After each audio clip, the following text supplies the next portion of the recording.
صبح بدا من طلعته۔ ایک موقع پر نبی پاک صلی اللہ تعالیٰ علیہ وسلم نے ارادہ فرمایا کہ حضرت علی کو اپنا نائب بنا کے مدینہ منورہ میں چھوڑ کے جایا جائے۔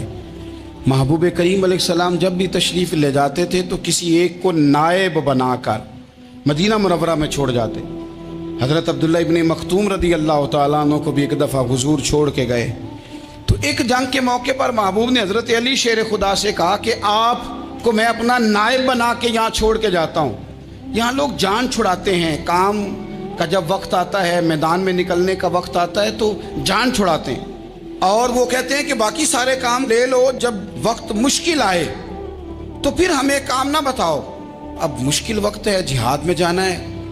حضرت مولا علی شیر خدا کرم اللہ تعالی وجہہ الکریم کو حضور نے فرمایا کہ اس دفعہ میرا ارادہ بنا ہے کہ تمہیں چھوڑ کے جاؤں۔ تو حضرت علی کو چھوڑ کے جایا جا رہا ہے، ان کو مدینے میں رہنا ہے، میدان میں نہیں جانا۔ عام آدمی کتنا پسند کرتا ہے کہ میں آرام سے رہوں گا، لیکن حضرت علی کو اتنا شوق تھا میدان جہاد کا، اتنی تڑپ تھی ان کے دل کے اندر کہ عرض کرنے لگے یا رسول اللہ صلی اللہ تعالیٰ علیہ وسلم، رو پڑے، کہنے لگے حضور ساری دنیا میدان میں جہاد کرے گی اور میں یہاں عورتوں اور بچوں کے پاس رہوں گا، میں یہاں عورتوں اور بچوں کے بیچ وقت گزاروں، حضور مجھے لے کے جائیں۔ تو وہاں بھی حضور نے محبت کی بات سمجھائی، فرمایا علی جب حضرت موسیٰ کوہ طور پہ گئے تھے تو اپنے بھائی جناب ہارون کو چھوڑ گئے تھے، تو تم بھی تو میرے لیے اسی طرح ہو نا جس طرح موسیٰ کے لیے ہارون تھے۔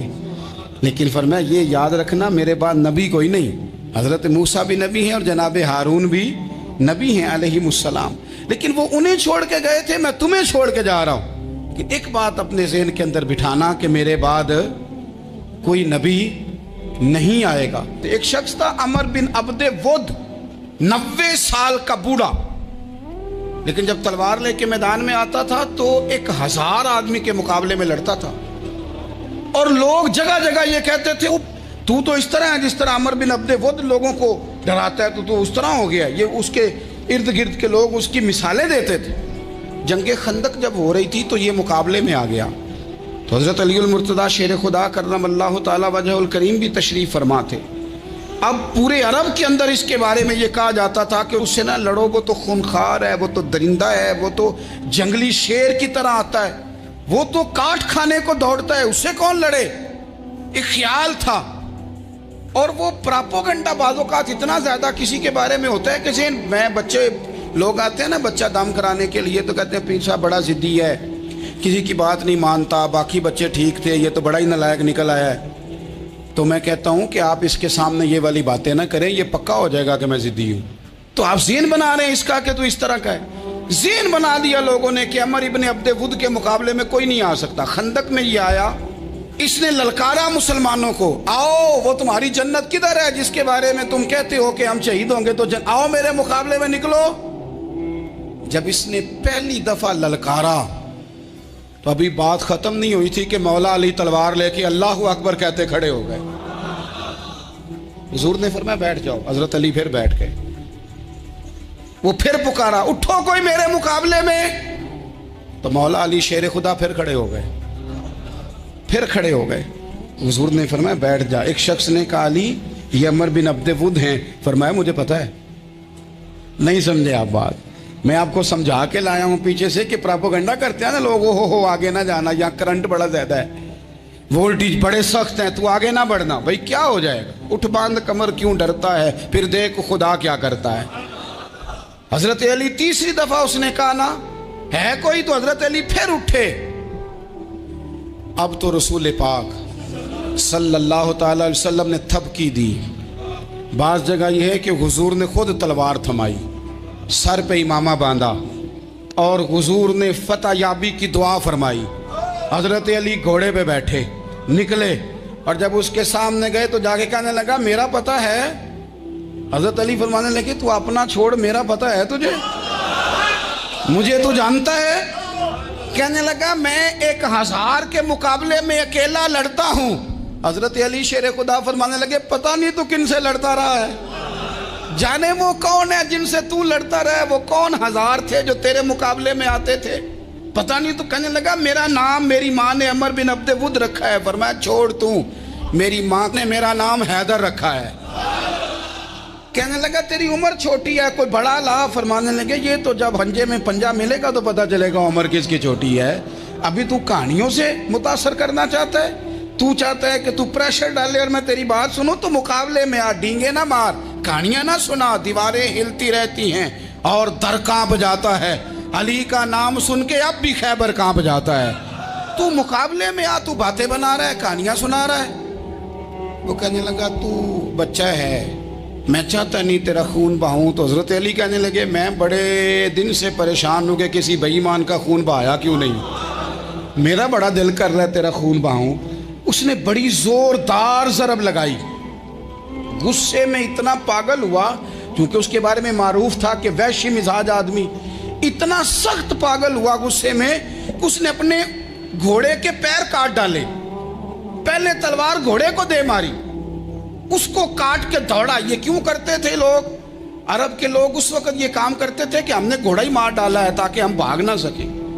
کہتے ہیں نا کشتیاں جلا دی ہیں کہ اب واپس جانے کا راستہ ہی بند ہو جائے. گھوڑے کے پیر کاٹ ڈالے کہ بھاگنا نہیں. اور بڑی زور سے اس نے ضرب لگائی حضرت علی پر.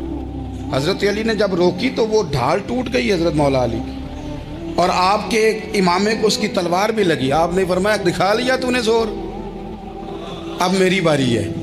حضرت مولا علی شیر خدا کا قد بظاہر چھوٹا تھا.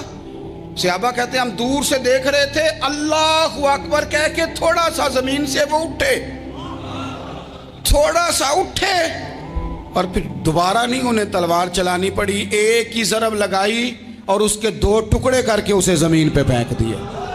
تو عزیز دوست، آپ یاد رکھیں گے اس بات کو کہ اپنی زندگی کے اندر مروب ہونا چھوڑ دیں. روب میں تاتاریوں نے مسلمانوں کو مروب کر لیا تھا، روب ڈال لیا تھا کہ ہم بہت بڑے لوگ ہیں. یہی آج ہمارے ساتھ بہت سارے لوگ کرتے ہیں. دلوں میں روب آ جاتا ہے، امیر رشتہ دار کا، فلانے کا، فلانے کا، پھر وہ جو مرضی کرتا ہے.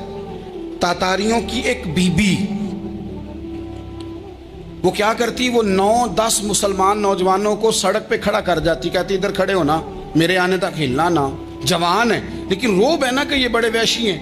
اکیلی بی بی اندر جاتی، تلوار لے آتی، اور وہ کھڑے ہیں، وہ بھاگے بھی نہیں، اتنا ڈر گئے، ٹانگیں کانپ رہی ہیں، بھاگنے کی بھی جرت نہیں کر رہے. تسلی سے گئی ہے، تلوار لے کے آئی ہے، اور اس نے 9 جوان مسلمانوں کے گلے کاٹ دیے. اس روب سے نکلیں باہر. نوجوانوں سے کہتا ہوں نکلو.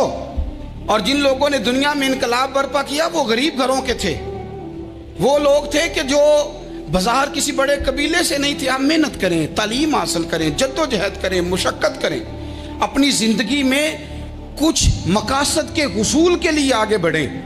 اور اگر آپ کہیں کہ دائیں بائیں میرے فلاں آدمی مجھے یہ مشورہ دے رہا ہے، تو کچھ لوگ دنیا میں باتیں کرنے آئے ہیں، انہوں نے باتیں کرنی ہیں اور بڑا فائدہ ہوتا ہے. ان کو باتیں کر لینے دیں، ان کو کرتے رہنے دیں. کام کرنے والا بندہ کام کرتا ہے اور کرتا ہی چلا جاتا ہے، وہ منزل تک پہنچ جاتا ہے. تو حضرت علی کے مزاج میں دلیری ہے، ہمت ہے، ایک بات. اور دوسری بات دانائی، حکمت. یہ جو ہمارے فیصلے ہیں نا جذباتی، اور جناب آج فلانے نے یہ کہہ دیا تو میرا پروگرام یہ بن گیا، تو پھر کل کسی نے اور کچھ کہہ دیا تو میرا پلان اور بن گیا. میں سب سے زیادہ ان لوگوں کے حق میں پریشان ہوتا ہوں جو سویرے کچھ اور کہتے ہیں، دوپہر کو کچھ اور کہتے ہیں، شام کو کچھ اور کہتے ہیں. بھئی آپ کا کوئی نظریہ ہونا چاہیے، کوئی ویژن ہونا چاہیے زندگی میں، آپ کے اندر کوئی حکمت اور دانائی ہونی چاہیے. اس کے لیے کیا کرنے کی ضرورت ہوتی ہے؟ اس کے لیے ضرورت ہوتی ہے کہ آپ کا ذہن ایک طرف ہو. میرے اسا فرمایا کرتے تھے زندگی میں ایک کام کر لو پر صحیح کر کے کر لو. ہم نے تو سارے کام کرنے ہیں. آج کل ہر بندہ صحافی ہے، ہر بندہ تجزیہ نگار ہے، ہر بندہ سیاستدان ہے، ہر بندہ ہی مفتی ہے، ہر بندہ ہی جناب واعظ ہے، ہر بندے کے پاس ہی کچھ مسئلے. اس کا نقصان یہ ہے کہ کسی کے پاس بھی کچھ نہیں. وہ کسی درویش نے کہا تھا کہ جب سب لیڈر ہوں تو سمجھو کوئی لیڈر نہیں، کیونکہ سارے جو لیڈر ہو گئے. میرے عزیز، ایک طرف ذہن کو رکھیں اور اپنے اس کام میں کمال پیدا کریں. حضرت مولا علی شیر خدا کو اللہ نے حکمت دی تھی. نبی پاک صلی اللہ تعالی وسلم کے صحابی حضرت عبداللہ ابن مسعود رضی اللہ تعالیٰ عنہ فرماتے ہیں، امام ابو نعیم نے لکھا ہے کہ حضرت عبداللہ ابن مسعود فرماتے ہیں نبی پاک صلی اللہ علیہ وسلم نے فرمایا اگر حکمت کے 10 حصے کیے جائیں نا دانائی کے 10 حصے کیے جائیں تو اس میں سے 9 حصے اللہ تعالیٰ نے حضرت علی کو عطا فرمائے اور ایک حصہ باقی لوگوں کو ملا ہے۔ دانا تھے، معاملہ فہم تھے۔ کچھ بندے بڑے منافق قسم کے تھے تو حضرت علی اذان ہو گئی تو وہ حضرت مولا علی شیر خدا کے پاس آ گئے، اذان ہو گئی، حضرت علی نے جماعت کرانی، ان کا خیال تھا کہ آج ہم نے جماعت لیٹ کرانی ہے کسی طریقے سے۔ ہم چونکہ زیادہ باتیں، میں دوستوں سے کہتا ہوں بہت زیادہ خبریں نہ دیکھا کرو، بہت زیادہ بھی چیزیں نہ سنا کرو۔ آپ تو میرے بھائی موبائل کے اندر چلے جائیں گے، پھر باہر کی دنیا تو اور ہے، تو تھوڑا باہر بھی نکلیں تصویروں سے، تھوڑا باہر بھی آئیں، دیگر معاملات بھی دیکھیں۔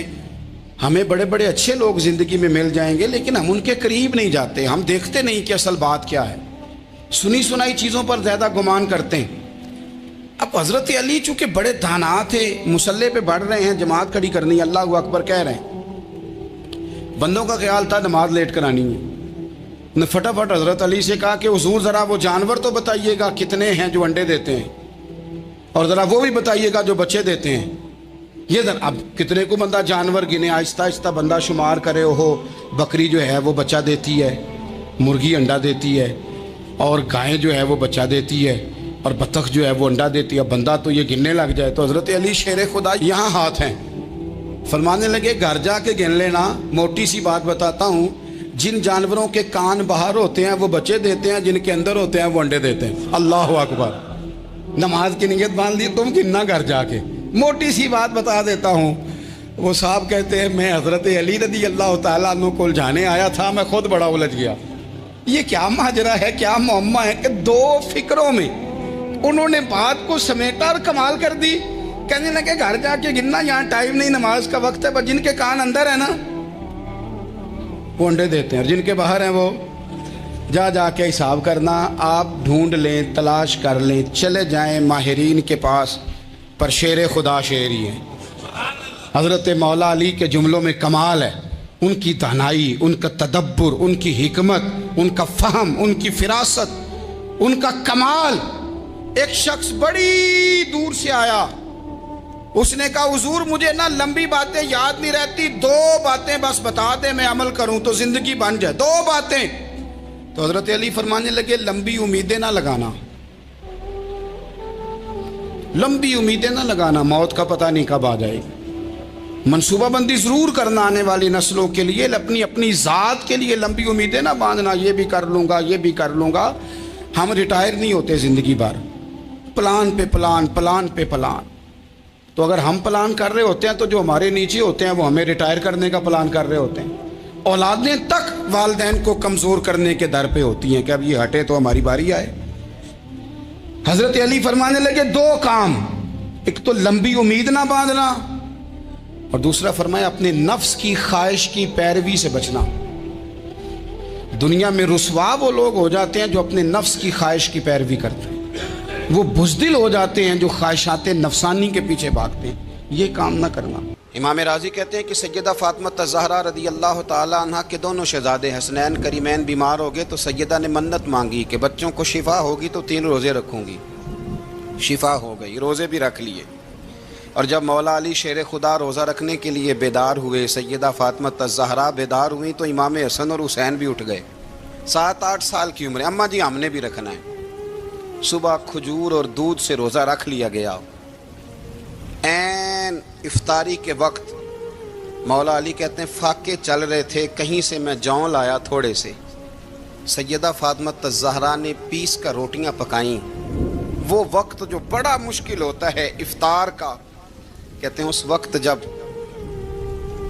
کھانے کے لیے بالکل ہاتھ آگے بڑھنے لگے اور امید تھی کہ ابھی سیدنا بلال اللہ اکبر کہیں گے تو روزہ کھلے گا، لیکن ابھی چند ہی منٹ رہتے تھے کہ دروازے پر ایک فقیر نے صدا دی، کہنے لگا سارے مدینے کے دروازے کھٹکھٹا آیا ہوں، قحط ہے، فاقہ ہے، اے رسول اللہ کے خاندان والو، میں یتیم ہوں، کسی نے بتایا ہے کہ اور کوئی دروازہ کھلے نہ کھلے سیدہ کا دروازہ تیرے لیے ضرور کھلے گا، کیا یتیم کو روٹی ملے گی؟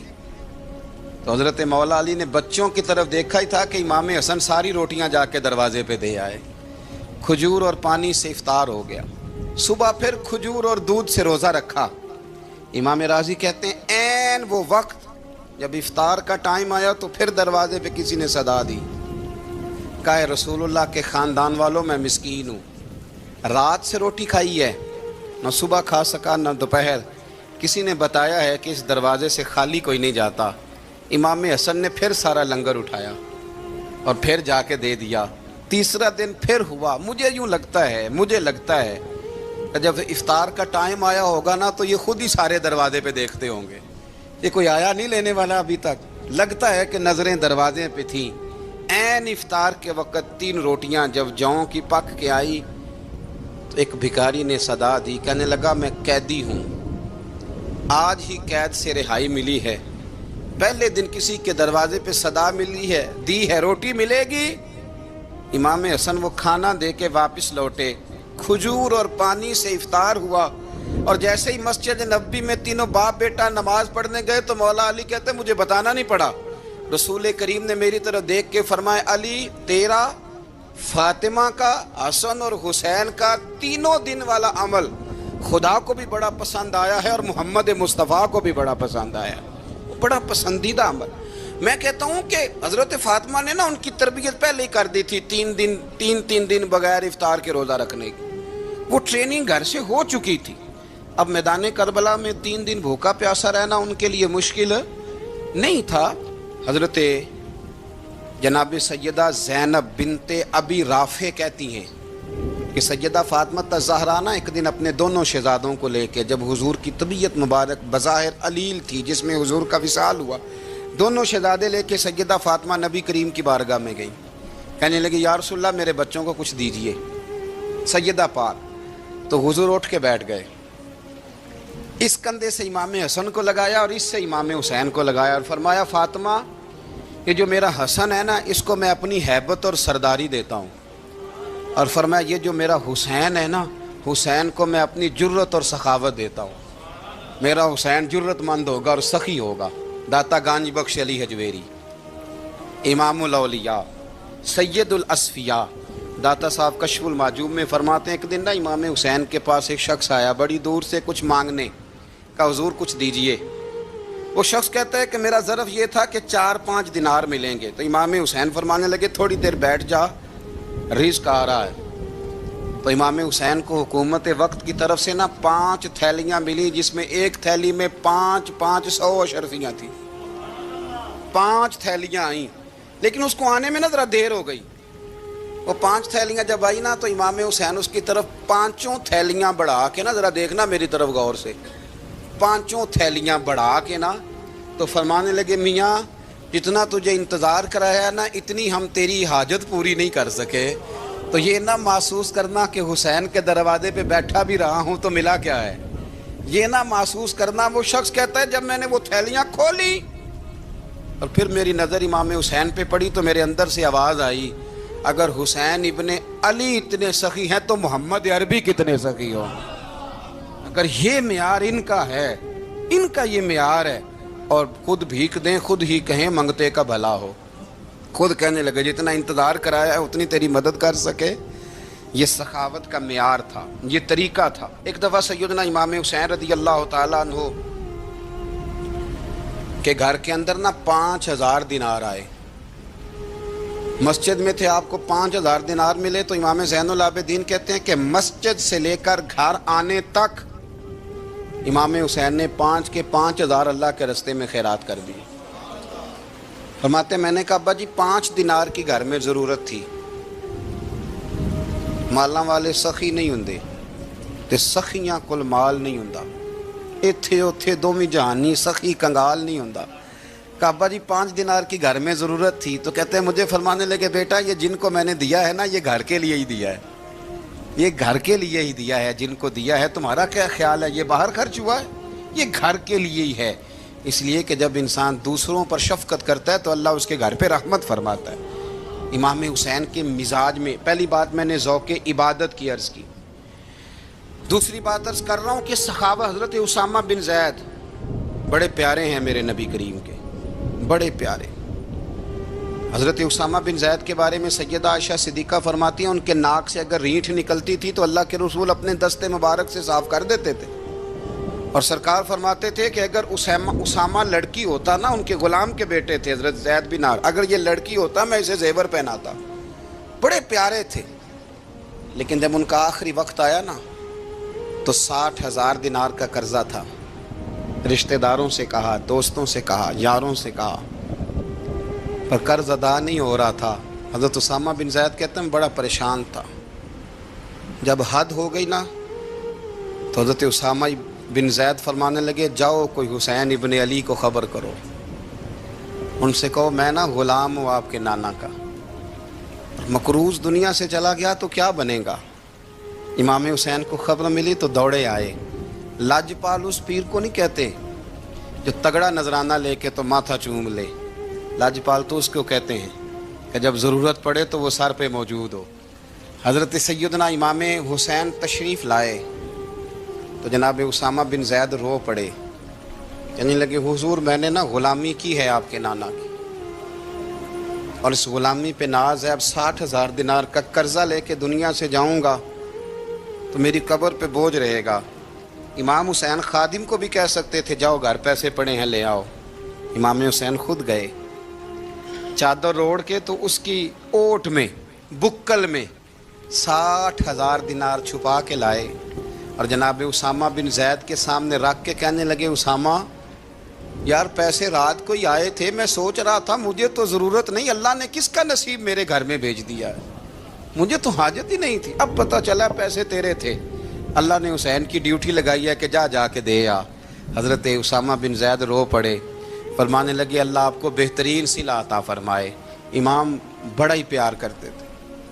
گھوڑے پہ جا رہے تھے، کچھ فقیر غریب لوگ بیٹھ کے روٹی کھا رہے تھے. کہاں رہے تھے؟ سڑک کے کنارے. تو امام زین العابدین فرماتے ہیں کہ جب امام حسین گزرے تو انہوں نے آواز دی حضور دل کرتا ہے ہمارے ساتھ بیٹھ کے روٹی کھائیں.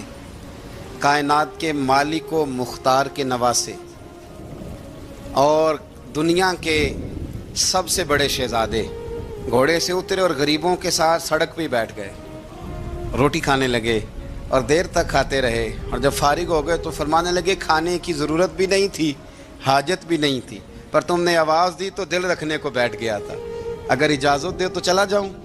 یہ مزاج تھا، یہ طبیعت تھی. آپ کے ایک بھائی ہیں چھوٹے، حضرت محمد بن حنفیہ نام ہے، حضرت مولا علی شیر خدا رضی اللہ تعالیٰ عنہ کی دوسری بیوی سے. ایک دن حضرت امام حسین ان کے گھر میں بیٹھے تھے تو کسی بات میں نا اختلاف رائے ہو گیا، تو امام علی مقام ناراض ہو گئے، فرمایا آج کے بعد تیرے گھر نہیں آؤں گا. رومال اٹھایا چلے گئے. لوگوں نے حضرت محمد بن حنفیہ رضی اللہ تعالیٰ عنہ سے کہا حسین تو ناراض ہو گئے، کبھی نہیں آئیں گے. آپ فرمانے لگے بھائی تمہارا ہے کہ میرا؟ جی بھائی تو آپ کے ہیں. فرمایا اگر کہو تو چند منٹوں میں حسین واپس آئے. جناب ناراضگی ہو گئی ہے. فرمایا ناراضگی ہوئی ہے پر میں اس کے دل کی نرمی کو تو جانتا ہوں، اس کے مزاج کے اندر جو محبت ہے اس سے تو ابھی آئے. کہ جناب وہ کیسے؟ فرمانے لگے دیکھنا ذرا. تو امام حسین نے خط لکھا، حضرت محمد بن حنفیہ نے رکا لکھا، کہنے لگے حسین میرے باپ کا نام بھی علی ہے اور آپ کے باپ کا نام بھی علی ہے، پر ایک فضیلت ایسی ہے جس میں میں آپ کا مقابلہ نہیں کر سکتا، وہ یہ ہے کہ آپ سیدہ فاطمہ تو زہرا کے لال ہیں، اب محمد مصطفیٰ علیہ السلام کے نواسے ہیں. کہنے لگے بھائی جان آپ نے نانا جان کی وہ حدیث تو سنی ہوگی کہ دو لوگ ناراض ہو جائیں تو جو صلح پہلے کرے جنت میں پہلے جائے گا. فرمانے لگے دل میرا کر رہا تھا کہ پہلے صلح کر لوں، لیکن پھر بڑے بھائی کو پشت کروں گا جنت میں جاتے ہوئے، یہ بھی تو بے ادبی ہے نا. اب خط میں نے لکھ دیا ہے، آپ کا جو ارادہ ہو. امام حسین نے خط پڑھا تو آنکھوں میں آنسو آ گئے. پھر سے رومال اٹھایا. بچے پوچھنے لگے کہاں جا رہے ہیں؟ کہا بھائی کے گھر جا رہا ہوں. کہا آپ تو ناراض تھے. فرمایا تھا ناراض پر ہے تو میرا بھائی نا. ہو گئی بات ختم. بڑی دل میں نرمی، طبیعت میں سوز، لہجے میں گداز. حضرت امیر معاویہ رضی اللہ تعالیٰ عنہ نے ایک شخص کو بھیجا مدینہ منورہ شام سے، تو اس نے کہا میں نے امام حسین سے ملنا ہے، تعارف کیا ہے؟ جناب امیر معاویہ فرمانے لگے مسجد نبوی میں جانا جس کے گرد لوگ سب سے زیادہ ادب سے بیٹھے ہوں اور جس کی باتیں سب سے زیادہ میٹھی ہوں اور جس کی نظریں سب سے زیادہ جھکی ہوں اور جس کے چہرے پر تمہیں سب سے زیادہ وقار نظر آئے، وہی علی کے بیٹے حسین ہوں گے. جو سب سے زیادہ تمہیں وہاں ماحول کے اندر جو شخص نظر آئے پوچھنے کی ضرورت نہیں پڑے گی.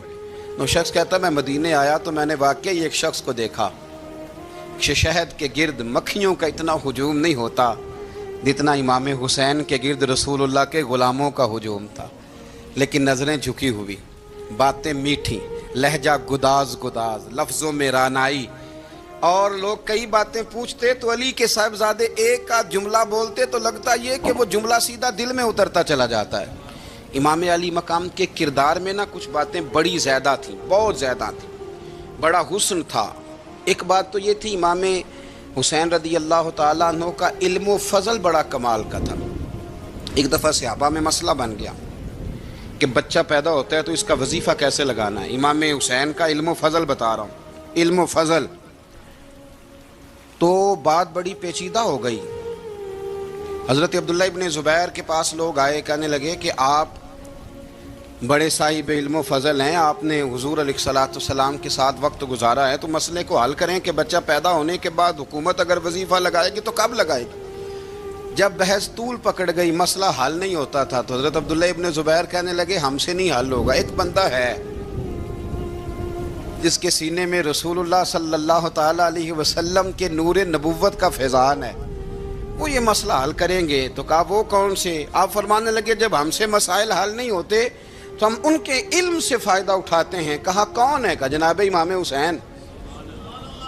تو لوگ حضرت امام حسین کے پاس گئے کہ حضرت یہ ایک مسئلہ الجھ گیا ہے کہ بچہ پیدا ہو تو وظیفہ کب لگانا ہے. فرمایا الجھنے والی بات ہی کوئی نہیں، پیدا ہونے کے بعد جب وہ پہلی دفعہ آواز نکالے تو اس کا وظیفہ لگا دو.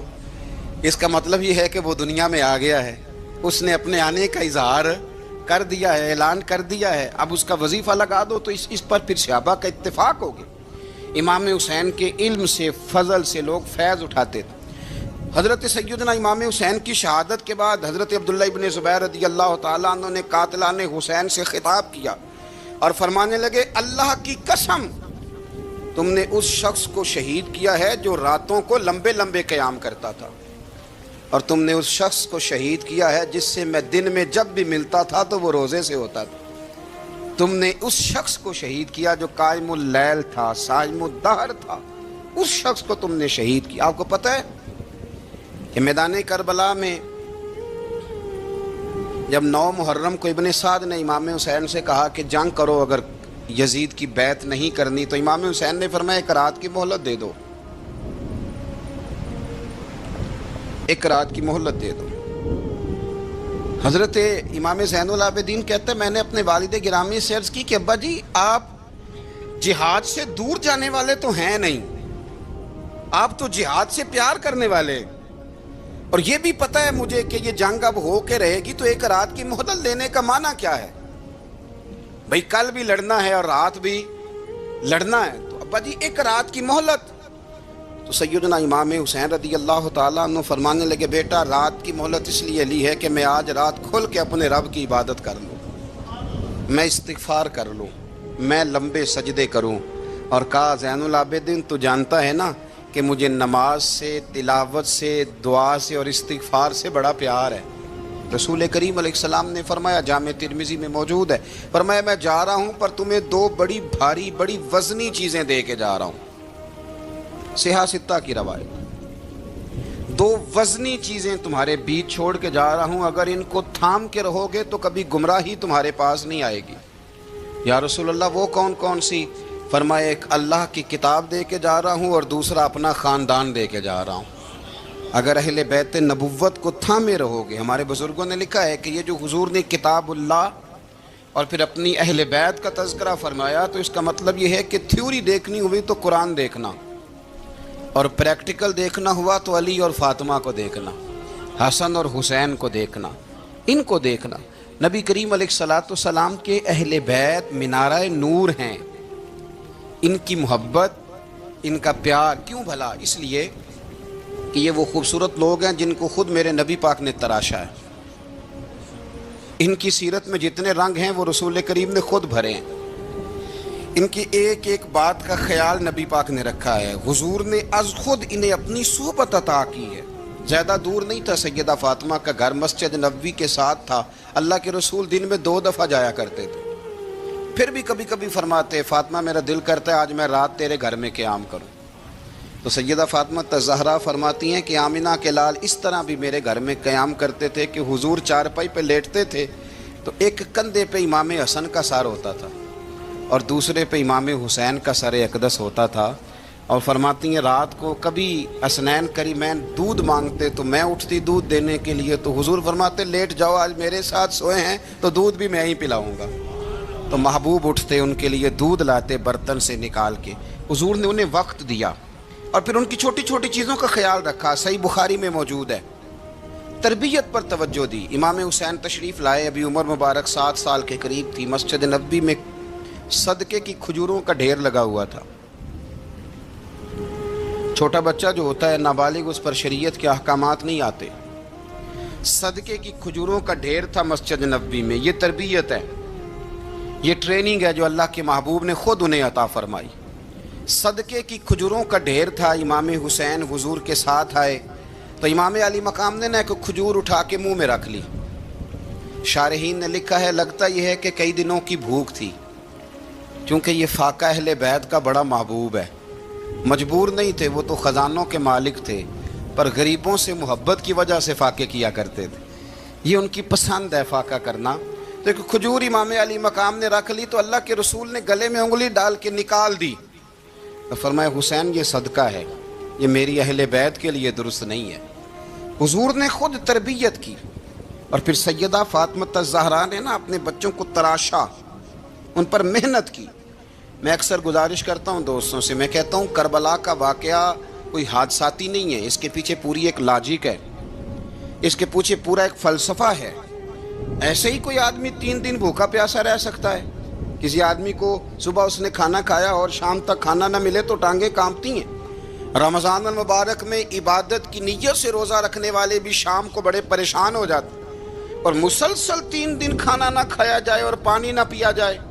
اور حال یہ ہے کہ وہی آدمی تلوار لے کے میدان میں نکلے اور اس کی حالت یہ ہو کہ لوگ اس کے آگے دوڑنا شروع کر دیں. ہزاروں کی فوجیں تاب نہ لا سکیں. علی کا گھر بھی وہ گھر ہے کہ جس گھر کا ہر ایک بچہ جسے دیکھو وہی شیر خدا معلوم ہوتا ہے. جناب صالبہ بیٹھے تھے, فرمایا فلاں کو بلا کے لاؤ. جب بلانے گئے تو رستے میں عورت پہ نظر پڑی. پہلی نظر تو معاف ہے لیکن دوبارہ دیکھ بیٹھے. دوبارہ نظر پڑی تو پریشان ہو گئے. خیال آیا میں نے تو خیانت کیا اپنے نبی پاک سے. حضور نے تو منع کیا یہ کام کرنے سے. اب واپس حضور کے پاس نہیں آئے, جنگل میں چلے گئے. ابن قدامہ نے کتاب التوابین میں اس روایت کو لکھا ہے, کہتے 40 دن وہ پہاڑوں میں روتے رہے کہ یا اللہ مجھ سے غلطی ہو گئی. کتنے دن؟ اب ہمارا شغل ہے, اس کو لوگ گناہ ہی نہیں سمجھتے. بدنگاہی تو کوئی گناہ ہی نہیں, اب تو یہ شغل ہے. اب تو ہمارے ہاں معاذ اللہ تعالیٰ سیانے بیانے بندے بیچ بیٹھے ہوتے ہیں جب یہ باتیں ہو رہی ہوتی ہیں. یہ شغل ہے ہمارا.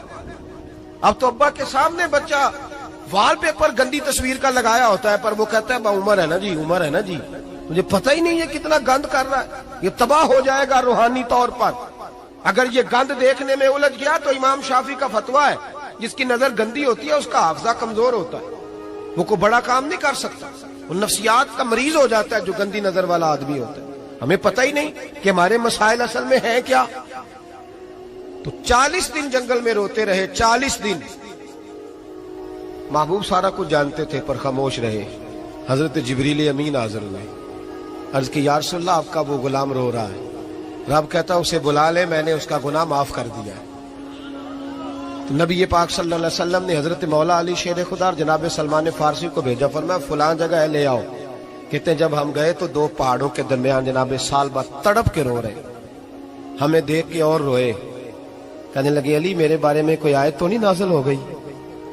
تو کہا نہیں, چل حضور نے بلایا ہے. کہا اچھا حضور کہتے کیا تھے, فرماتے کیا تھے؟ کہا پتہ نہیں لیکن بلایا ہے.